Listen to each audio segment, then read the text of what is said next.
انسان اتنا نجس ہے کہ دنیا میں آئے تو ناپاک اور روح نکلی تو ناپاک.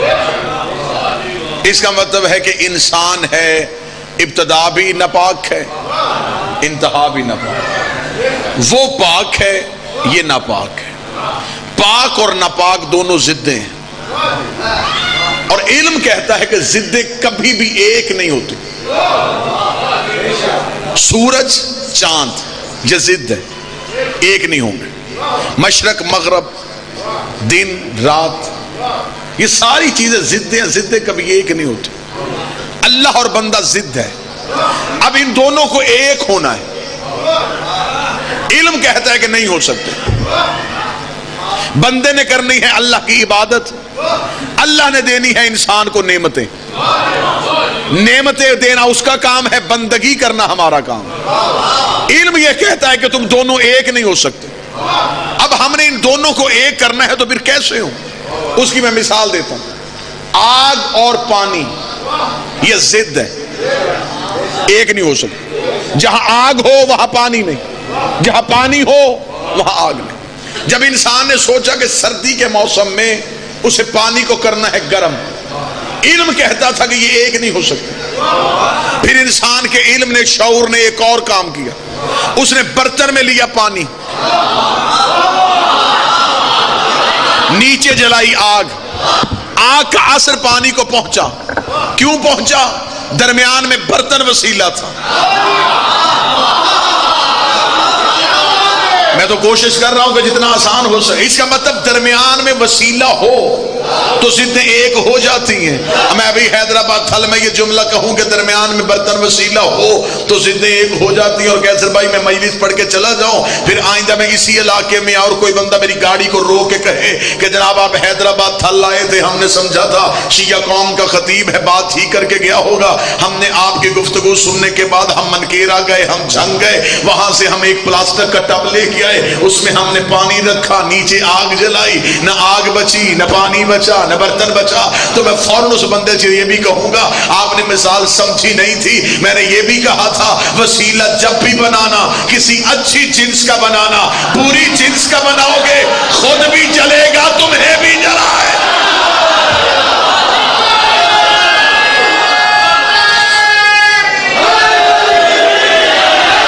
بسم اللہ. سیدہ عزت دے.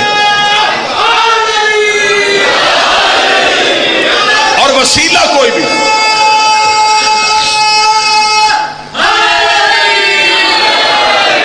وسیلہ کوئی بھی اپنی مرضی سے نہیں بناتا. وسیلہ ہمیشہ اللہ دیتا. وسیلے کے معاملے میں اللہ ایسا ہے کہ اللہ نے فرشتوں سے کہا آدم کو سجدہ کرو، سب سجدے میں گر گئے الا ابلیس، سوائے ابلیس کے. اب استکبر وکان من الکافرین، اسے تکبر کیا کیونکہ وہ تھا ہی کافر. خدا نے کہا سجدہ کیوں نہیں کرتا؟ اسے کہا میں تجھے کروں گا، اسے نہیں کرتا. قطن ابلیس نے اللہ کے سجدے کا انکار نہیں کیا تھا. ابلیس کل بھی یا اللہ مدد کا قائل تھا، ابلیس آج بھی یا اللہ مدد کا قائل ہے.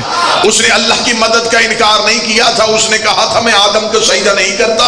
خدا نے کہا فخرج لعنت الی یوم الدین، نکل جا میرے دربار سے، تجھ پر قیامت تک کے لیے میری لعنت رہے گی. میرے مالک یہ سب سے بڑا نوازی ہے، تو نے اتنی جلدی لعنتی کیوں بنا دیا؟ میرے مالک ہو سکتا ہے یہ تھوڑی دیر بعد تیری بارگاہ میں واپس آ جائے، واپس آ کے کہے کہ مجھے معاف کر دے، مجھ سے غلطی ہو گئی ہے، میں اب سجدہ کر دیتا ہوں. خدا نے کہا اسے فوراً لعنتی اس لیے بنایا ہے کہ حجت بھی پہلی ہے، منکر بھی پہلا ہے. حجت بھی پہلی ہے، منکر بھی پہلا. اگر آج اسے معاف کیا، کل کو بڑے بڑے منکر عبادات کے ٹوکرے اٹھا کے میرے دروازے پہ آ جائیں گے کہ ابلیس کو معاف کر دیا تھا، ہمیں بھی معاف کر دے. میں دنیا کو بتانا چاہتا ہوں میں اپنے منکر معاف کر سکتا ہوں، اپنی حجت کے منکر معاف نہیں کرتا. اب حیدرآباد کا جوان طبقہ مجھے بول کے بتائے جب اللہ آدم صفی اللہ کا منکر برداشت نہیں کرتا تو علی ولی اللہ کے منکر کو کیسے بنا؟